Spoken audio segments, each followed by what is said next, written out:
PTSD brings out the failure in you. You feel like you're failing as a husband.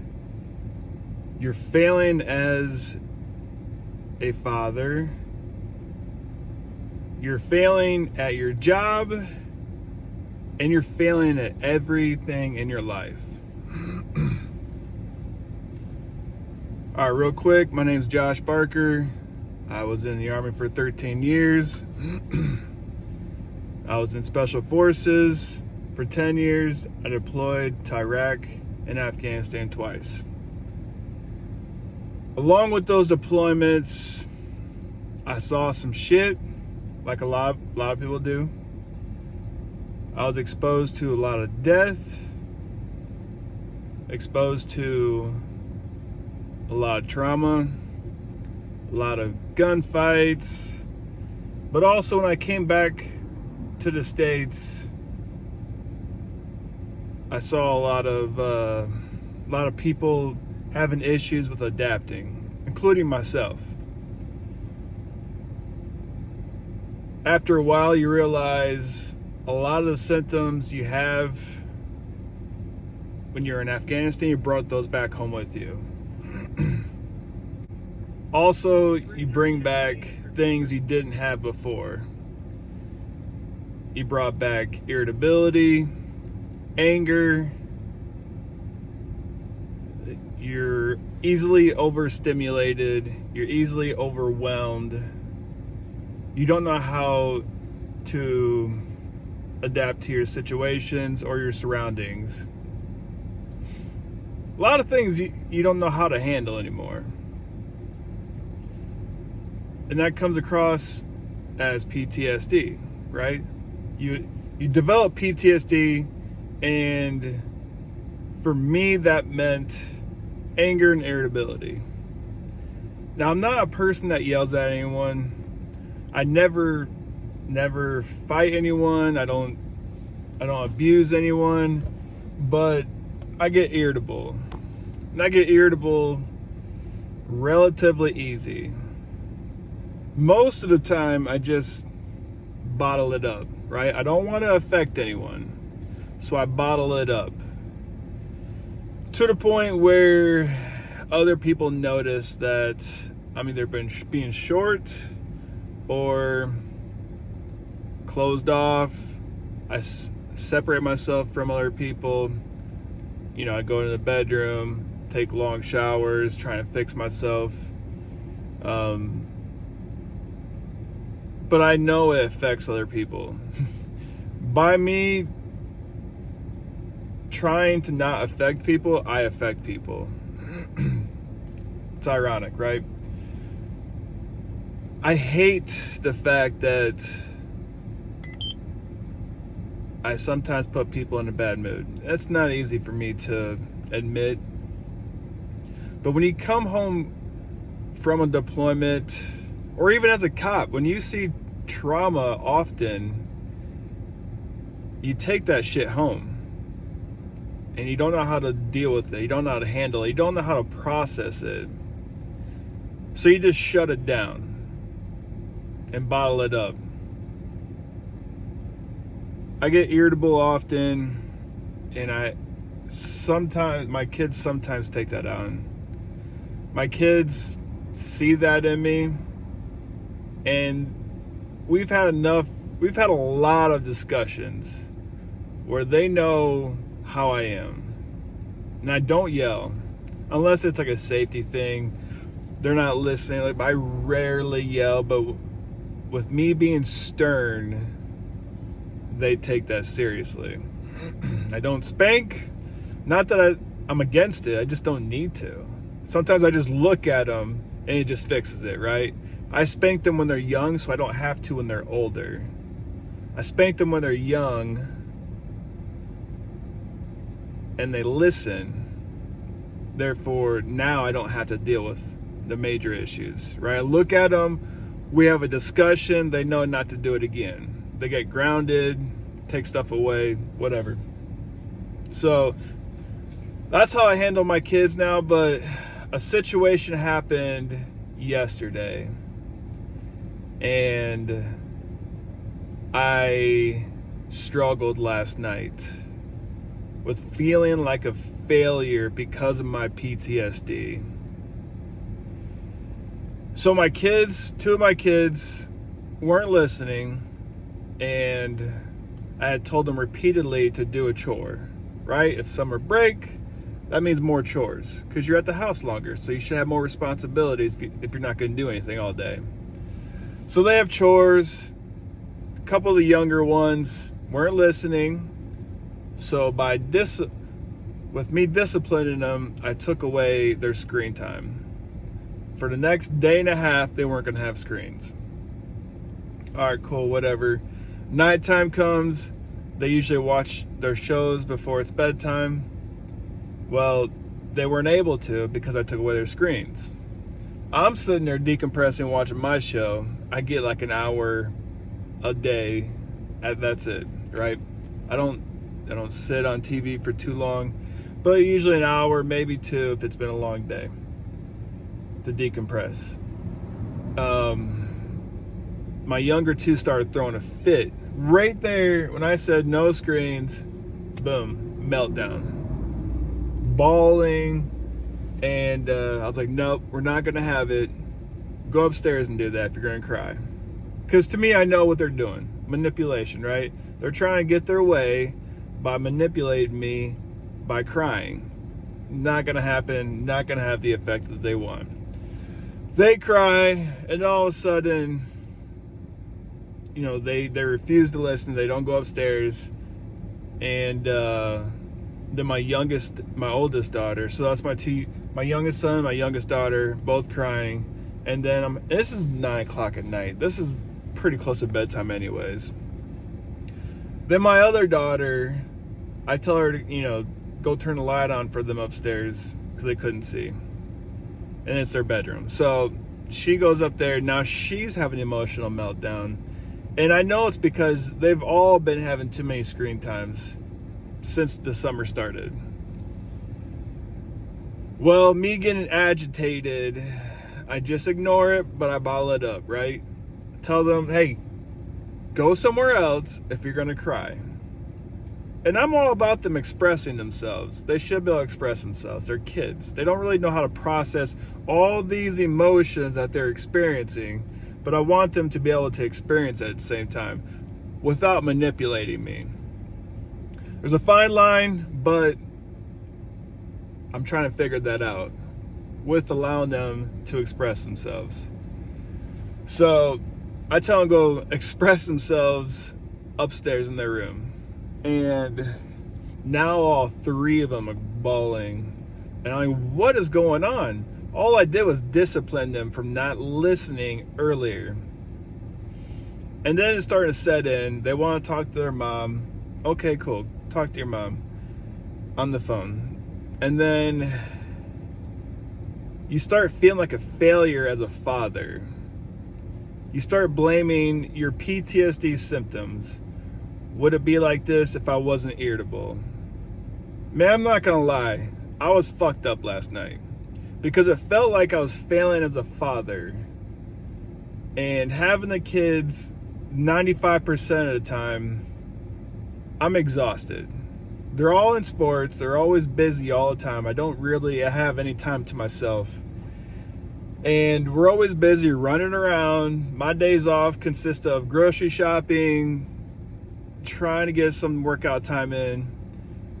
But you're always going from one place to another, and you always feel like you're failing. I feel like I'm failing in the relationships, with my girlfriend or with my kids or with my coworkers. Everyone's trying to text me, call me. Why am I not answering?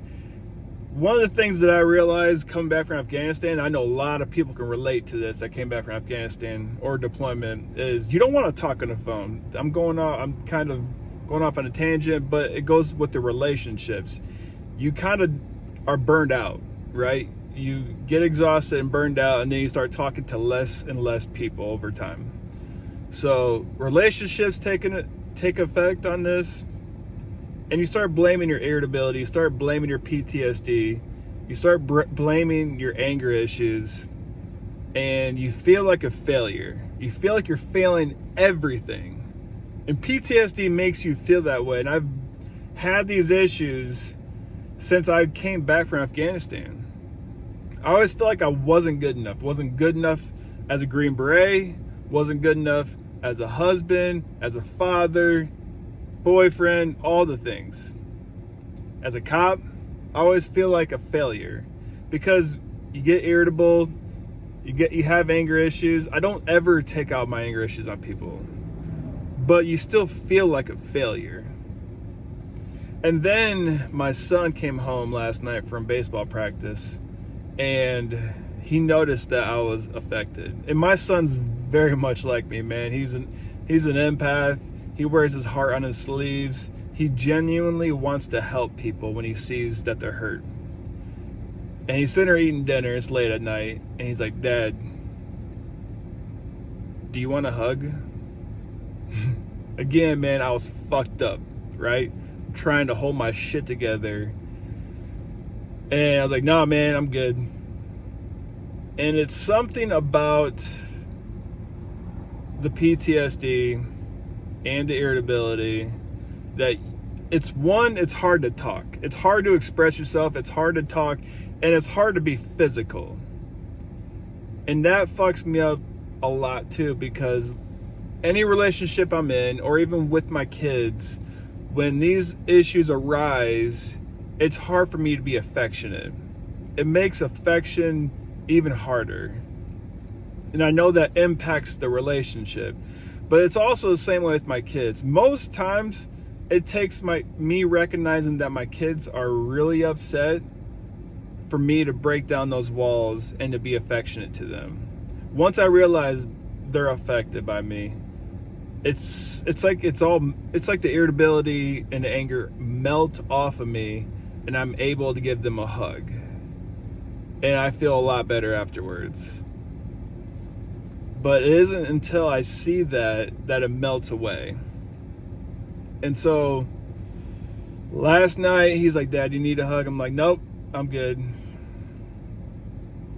I come back into the kitchen where he was 30 minutes later or so, and I see that he's just sitting on the stairs crying. And I'm like, Jax, what's wrong? And he's like, nothing. It took me like 5 minutes to pull it out of him. And he's usually a tough kid to crack anyways.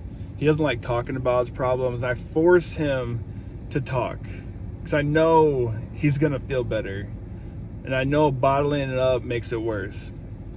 But I'm like, no, dude, I'm not leaving until you tell me what's wrong. And he finally tells me, he's like, Dad, I'm really upset that you wouldn't give me a hug because I wanted to help you. And man, that fucked me up more than anything. And I hate that PTSD has that kind of grip on me. And I'm like, dude, I'm sorry. Here's what I'm dealing with. And I tell him, right? Your siblings aren't listening to me. And, you know, because they're not listening, they got screens taken away. Now they're upset with me. And everything just started just spiraling out of control, you know. And then my girlfriend is affected by everyone, more or less by me, trying to control the situation. And I feel even worse because of that. And it's one of those times where it's like, you know what, I just gotta take myself out of the situation. So I went in the bedroom for an hour or an hour and a half, just close myself off from everyone, and so I wouldn't affect them anymore. But at some point you got to come back to it. And that's one thing I'm pretty proud of myself that I'm able to do, is once I decompress a little bit, I'm able to talk to them. And by talking to them, I feel better. And I'm able to open up. I'm able to hug and give the affection that I wasn't able to. But it takes a little bit of time for me to do that. And one thing that drives me crazy is as a cop, people see that you have PTSD, that you have irritability or anger issues, depression, all the things, right? They expect you to be perfect, but you're the ones that develop these issues because you're dealing with all the trauma. There's not a cop out there that doesn't deal with trauma. And by dealing with this trauma, it's going to have a negative effect on you. If you do this over a period of time, an extended period of time, years or longer, then it's going to fuck you up. But everyone expects you to be perfect, to always hold it together. One, you should never take it out on the public, right? Once you start taking it out on public, you should probably stop being a cop. But it just means you have to deal with it. You have to talk about it. You have to deal with it in a healthy way. Stop the boozing, stop drinking, and start working out. Start doing the healthy things you need to do. You need to be talking about it with your coworkers, with your spouses, with your family, so your kids understand what's going on. That's one thing I'm proud of, is my kids understand what's going on with me because I talk to them, because I communicate with them. Your spouses have to know what's going on. If you can't talk about it right then and there, at some point you got to come back and talk about it. It'll build a stronger relationship. But this whole stigma of, as a cop, you shouldn't have PTSD. Well, I'm sorry to break it to you, but if you're a decent cop, you're going to have PTSD. Now, if you're one that doesn't leave the office and you stay in the office and you don't do shit, okay, whatever. You might not have anything, but you're the ones that are dealing with all the shit that no one wants to deal with, guess what? They got PTSD. But you got to deal with it. So, if this video helps, share someone, subscribe to the channel. It helps me, helps promote the channel to reach more people. And I'm hoping to spread the word, man, that it's okay to have these issues. It's okay to have these issues as a veteran. It's okay to have these issues as a husband, as a father, but also as a cop. But you gotta deal with these issues head on. They're not gonna fix themselves. You gotta hold yourself accountable. You gotta make the steps towards getting better. So, if something else helps you guys, leave it in the comments. I got an email attached as well. Getting back slowly to some of you guys. I have a full schedule. 4 kids, all in sports. And I'm trying to have a decent relationship with them. So that means not a lot of time responding to emails, but I'll get back to you guys. All right? Peace out.